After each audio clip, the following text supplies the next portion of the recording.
Hello everyone. जैसा कि आपको टॉपिक से पता ही चल रहा होगा कि आज हम लोग लर्निंग की थ्योरीज स्टार्ट करने वाले हैं। What are these learning theories? Learning, I hope all सबको आपको पता है कि व्हाट इज़ लर्निंग। ठीक है, लर्निंग इज़ द मॉडिफिकेशन और you can say a permanent change in behaviour through experience and practice, right? तो अब डिफरेंट साइकोलॉजिस्ट ने अपनी अपनी तरह से एक्सप्लेन करने की कोशिश की है कि एक इंडिविजुअल अपने बिहेवियर में ये मॉडिफिकेशन करता कैसे है, राइट? आपको पता है इतनी सारी चीज़ें हमने आज तक सीखी हैं और आपको ये भी पता है कि हर चीज़ हमने एक ही तरीके से नहीं सीखी है। तो जितने भी आपके साइकोलॉजिस्ट हैं उन्होंने अलग अलग थ्योरीज दी हैं, अपनी अपनी तरफ से स्टडी करके आपको थ्योरीज दी हैं कि एक इंडिविजुअल सीखता कैसे है। So let's start. हम एक एक करके ये डेफिनेशन थ्योरीज देखेंगे कि एक इंडिविजुअल किस तरह से सीखता है, राइट? तो सबसे पहले जो थ्योरी हम करने वाले हैं that is habituation. Okay, now what is habituation? Brown and cook ने इसकी डेफिनेशन दी है एंड वो बताते हैं कि habituation refers to a process in which repeated presentation of stimulus bring about a gradual decline in response. The diminishing of an innate response to frequently repeated stimulus.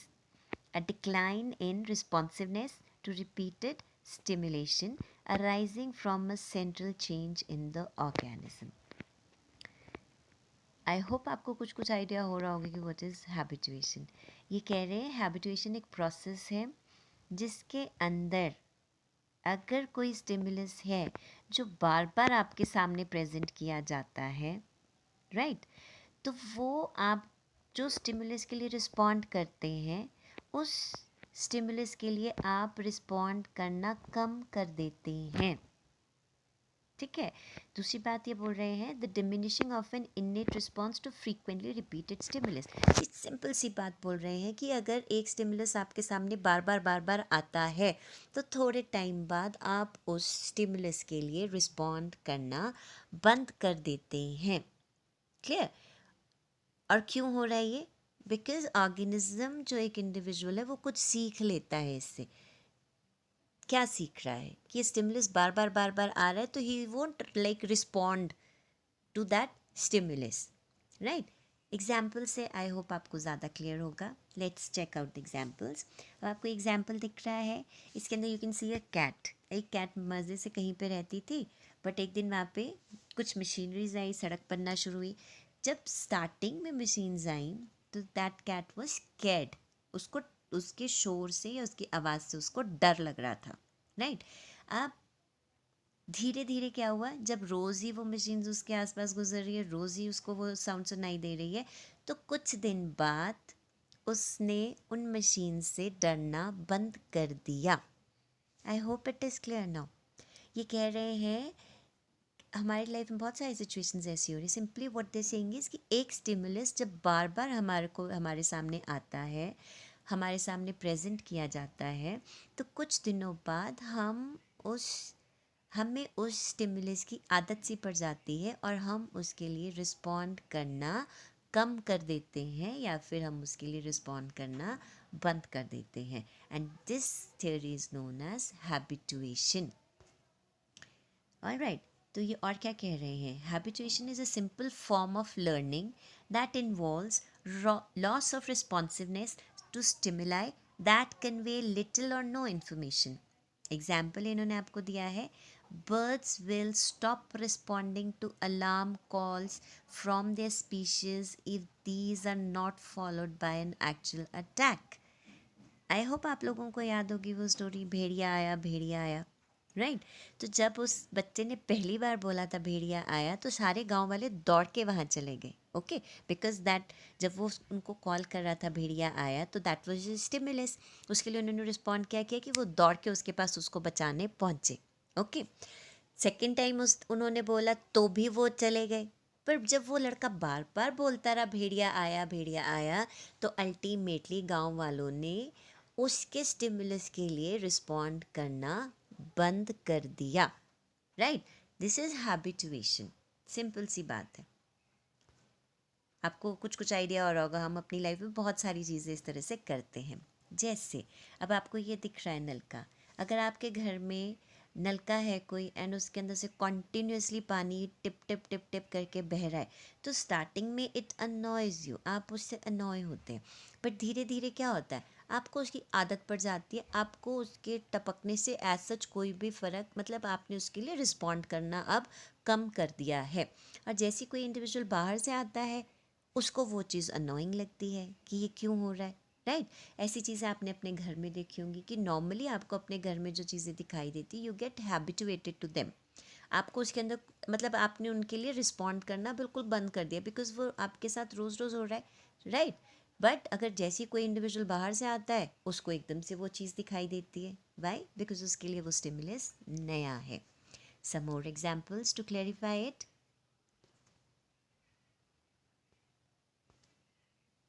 जैसे आपने देख, इसके अंदर आपको स्लाइड में दिख रहा है कि एक फील्ड है, उसके अंदर कौवे घूम रहे हैं, मज़े से घूम रहे हैं। आपने वहाँ पे एक स्केयर क्रो खड़ा कर दिया। अब क्या होगा इस स्केयर क्रो से, कौवे उससे दूर भागना शुरू करेंगे, राइट, बिकॉज वो नया स्टिमुलस है तो वो उसके लिए रिस्पॉन्ड करेंगे। बट जब वो स्केयर क्रो रोज़ ही वहाँ पर है, हर रोज़ वहाँ पर है, रोज़ ही वहाँ, और कौवों को ये पता चल रहा है कि ये करता कुछ नहीं, इससे हो कुछ नहीं रहा है, तो धीरे धीरे वो स्टिमुलस के लिए रिस्पॉन्ड करना बंद कर देते हैं। क्लियर? तो दिस इज हैबिचुएशन।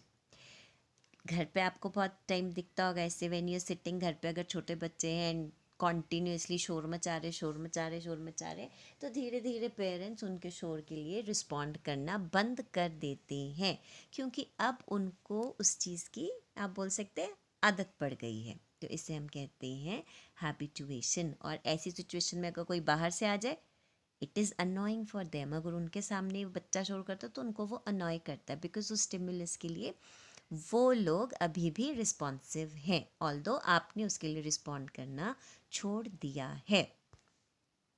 ओके, तो ये था आपका हैबिचुएशन। और आपको ये चीज़ आप अपने स्कूल में भी देखेंगे, बच्चों के पास भी देखेंगे। उन लोगों को बहुत सारी चीज़ों की लाइक हैबिट हो जाती है, they start learning from that. आपने देखा होगा, एक बच्चा है, उसके अगर फर्स्ट टाइम मार्क्स कम आते हैं तो उसको बहुत बुरा लगता है, राइट, क्योंकि उसको उसकी आदत नहीं है। तो that stimulus evokes a response of sadness, या फिर उसको लाइक बुरा सा लग रहा है कि मेरे मार्क्स कम क्यों हैं। बट अगर कंसिस्टेंटली उसके मार्क्स कम ही आते रहेंगे, कम आते रहेंगे, कम आते रहेंगे, तो अल्टीमेटली वो उसको रिस्पॉन्ड करना छोड़ देगा, उसको उन मार्क्स से कोई भी फ़र्क नहीं पड़ेगा। सेम गोज़ विद द मार कुटाई। अगर एक बच्चे को मार पड़ रही है, आपको पता है आपको कभी मार नहीं पड़ी, एक बार पड़ेगी तो आपको बहुत बुरा लगेगा। बट अगर आपको कंसिस्टेंटली रोज़ रोज़ वो स्टिमुलस मिल रहा है मार वाला, तो अल्टीमेटली आप उसके लिए रिस्पॉन्ड करना भी बंद कर देंगे। सो दिस इज़, क्यों कर रहे हैं आप बंद? क्योंकि अब आपको इसकी आदत पड़ गई एंड यू हैव लर्न कि इससे कोई फ़र्क पड़ता नहीं है, मारना है तो मारते रहे, नंबर कम आ रहे तो आते रहे, because they get habituated to that. तो ये हुई आपकी पहली थियोरी, दैट इज़ हैबिचुएशन। इसी के साथ जुड़ती हुई दूसरी, सेम, ऑलमोस्ट लाइक सिमिलर बोलो या ऑपोजिट बोलो, थियोरी इज सेंसिटाइजेशन, जिसको हम बोल रहे हैं dehabituation. Now what is this sensitisation और dehabituation? They saying the recovery of responsiveness to a stimulus that has undergone habituation training due to the recent occurrence of an extraneous stimuli.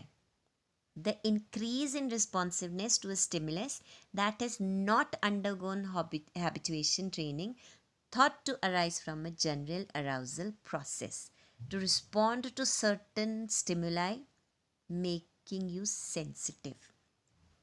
जैसे habituation था कि बार बार stimulus आ रहा है तो उसके लिए आपने रिस्पॉन्ड करना बंद कर दिया, उसका ऑपोजिट है सेंसिटाइजेशन। इसका मतलब है आपको कोई स्टिमुलस मिलता है तो आप उसके लिए और ज़्यादा रिस्पॉन्सिव हो जाते हैं, जबकि उसके लिए इतना रिस्पॉन्सिव होने की ज़रूरत नहीं है, आपको उसके लिए इतना रिस्पॉन्ड करने की ज़रूरत नहीं है, बट आप फिर भी उसके लिए रिस्पॉन्सिव हो जाते हैं। दैट मीन्स कोई स्टिमुलस आपको मिल रहा है और आप उसके लिए जितनी ज़रूरत हो उससे ज़्यादा सेंसिटिव हो रहे हैं और आप उसको बहुत ज़्यादा उसके ऊपर रिस्पॉन्ड कर रहे हैं, दैट इज़ सेंसिटाइजेशन। इसको हम डिहैबिचुएशन भी बोल रहे हैं. एग्जाम्पल्स, अभी एग्जाम्पल्स देखेंगे. Sensitization in psychology refers to a non associative learning process through which repeated exposure to a stimulus results in the progressive amplification of the reaction to the stimulus. जैसे मैंने अभी आपको बताया कि आप क्या कर रहे हैं इसके अंदर, आप कभी जिस भी स्टिमुलस के एक्सपोजर में आ रहे हैं, आप क्या करते हैं, आप उसको रिएक्ट जो कर रहे हैं, उस स्टिमुलस के लिए जो आप रिस्पॉन्ड कर रहे हैं उसको आप एम्पलीफाई कर देते हैं, बहुत ज़्यादा बढ़ा देते हैं. और अगर उसको बढ़ाने की ज़रूरत नहीं है तो भी आप उसके ऊपर बहुत ज़्यादा रिएक्ट करते हैं क्योंकि आप उस मुद्दे के लिए सेंसिटिव हो चुके हैं. ओके. एग्जाम्पल, आपको अगर like if you have a strong sense, ये स्मेलिंग पावर, आपको स्मेल आती है, ठीक है. तो अगर ये स्टिमुलस है स्मेल का, आपको बहुत ज़्यादा स्मेल आने की आदत है या स्टिमुलस आपके पास बार बार आ रहा है, तो आप चाहे ज़रूरत ना भी हो तो भी आप उसके लिए सेंसिटिव हो जाते हैं, राइट. जैसे आपको ठीक है आ रही है स्मेल, इट्स फाइन, बाकी लोग इतना नहीं उसके ऊपर रिस्पॉन्ड कर रहे हैं, आप बहुत हाई इसमें एम्पलीफाई करके आप उसके ऊपर बहुत ज़्यादा ही रिएक्ट करना शुरू कर देंगे, देन इट इज़ सेंसिटाइजेशन. इतनी आ भी नहीं रही होगी बट आप उसके ऊपर रिस्पॉन्ड बहुत ज़्यादा कर रहे हैं. ओके. जैसे अगर आप कहीं गर्म इलाके में रहते हैं, मच्छर बहुत ज़्यादा है, ठीक है, तो अगर आपको उसकी आवाज़ सुनाई दे रही है, राइट, वो बेशक एक ही होगा या छोटू सा भी होगा या वटेवर, आपको उसकी आवाज़ कॉन्टीन्यूसली सुनती है, तो कई बार यू मस्ट हैव ऑब्जर्व कि कोई अगर मच्छर नहीं भी है आसपास तो भी उसकी आवाज़ आपके दिमाग में गूंजती रहती है. किस लिए? बिकॉज यू हैव आप उसके लिए सेंसिटाइज हो गए हैं उस आवाज़ के लिए. कहीं और भी आ रही किसी और चीज़ की भी आवाज़ है पर आप एकदम से उसको रिस्पॉन्ड करें क्योंकि आपको लगता है कि वो मच्छर मेरे आसपास घूम रहा है. हो या ना हो, that is a different issue, but आप उसकी जो आवाज़ है उसके लिए सेंसिटिव हो जाते हैं, राइट. अगर इस पिक्चर में आप देख रहे हैं तो क्या हो रहा है, अगर आपने देखा है मॉल्स पे कई बार होता है कि जो डोर्स हैं वो ग्लास के बने हुए हैं, राइट. आप तो आराम से चल रहे हैं बट अगर आप किसी दिन उसके ऊपर बच गए, आपको नहीं पता चला कि वो डोर बंद है या वट एवर, राइट, आप उसके ऊपर बजे एंड आपके हाथ में what ever you were carrying वो गिर गया, तो अब क्या होगा इससे, ये आपके लिए एक स्टिमुलस था ना. अब नेक्स्ट टाइम आप जब भी ऐसी किसी उसमें जाएंगे, आप बार बार चेक करेंगे कि ये कहीं पर मेरे साथ, वो बेशक खुला भी होगा, कुछ भी नहीं होगा, ओपन होगा, पर आप फिर भी उसको बार बार चेक करेंगे कि कहीं ये जो डोर है ये शीशे का तो नहीं है. किस लिए? बिकॉज आप उसके लिए अब सेंसिटिव हो गए हैं, right. Same goes for water splashes. आपने देखा होगा अगर किसी ने आपके ऊपर एक बार ऐसे स्प्लैश पानी किया है, दूसरी बार वो उसने नहीं भी पानी डाला होगा, वो सिर्फ ग्लास भी आपकी तरफ को करेगा तो भी you will respond to it. किस लिए? बिकॉज आप उस चीज़ के लिए सेंसिटिव हो गए हैं, सेंसिटाइज हो गए हैं, राइट. जैसे आपने सुना भी होगा, दूध का जला छाछ को भी फूंक फूंक के पीता है. अब क्यों पी रहा है फूंक फूंक के? बिकॉज वो उसके लिए सेंसिटिव हो गया है, क्योंकि एक बार उसके साथ ऐसा हो तो नेक्स्ट टाइम वो जो भी चीज़ उसके सामने आ रही है वो उसके लिए ज़्यादा ही सेंसिटाइज हो गया है, सेंसिटिव हो गया है, तो वो उसको भी फूंक फूंक कर पिएगा. अब इस पिक्चर में अगर आप देख रहे हैं तो आप बता सकते हैं कि इसके अंदर सेंसिटाइजेशन कहाँ है. या राइट. आप जब घर में अकेले होते हैं, अगर लाइक बहुत सब घर पे कोई भी आपके फैमिली मेम्बर है नहीं, आप अकेले हैं, तो ज़रा सी भी आपको कहीं आवाज़ सुनाई देगी, आप उसके लिए रिस्पॉन्ड करते हैं और आपको बिना मतलब भी आवाज़ें सुननी शुरू हो जाती क्योंकि आप उसके लिए कुछ ज़्यादा ही सेंसिटिव हो जाते हैं, राइट. ज़रा कहीं दूर भी आवाज़ आ रही है उसको भी आप ये सोच लेंगे कि नहीं ये मेरे आसपास ही कहीं से ये आवाज़ आ रही है, and you will start responding to that, right. तो ये हुए आपके दो थियरीज जो हैं आपकी हैबिटुएशन एंड सेंसिटाइजेशन. आपको पता है स्कूल, मैंने आपको एग्जांपल्स दिए हैबिचुएशन के कि स्कूल के अंदर बहुत ज़्यादा ये हो रहा है, स्कूल क्या घर पे हर जगह पे हैबिचुएशन हो रही है, राइट. दोनों में डिफरेंस क्या है? एक जहाँ पे बार बार जो आपको स्टिमुलस मिल रहा है उसके लिए आप रिस्पॉन्ड करना बंद कर देते हैं. दूसरा, जहाँ पर आपको स्टिमुलस जो मिल रहा है आप उसके ऊपर और ख़तरनाक तरीके से रिस्पॉन्ड कर रहे हैं क्योंकि आप उसके लिए रिस्पॉन्सिव ज़्यादा रिस्पॉन्सिव हो रहे हैं, क्योंकि आप उसके लिए सेंसिटाइज हो रहे हैं, सेंसिटिव आप बन रहे हैं, इसलिए आप उसके लिए और ज़्यादा रिएक्ट करना शुरू कर देते हैं।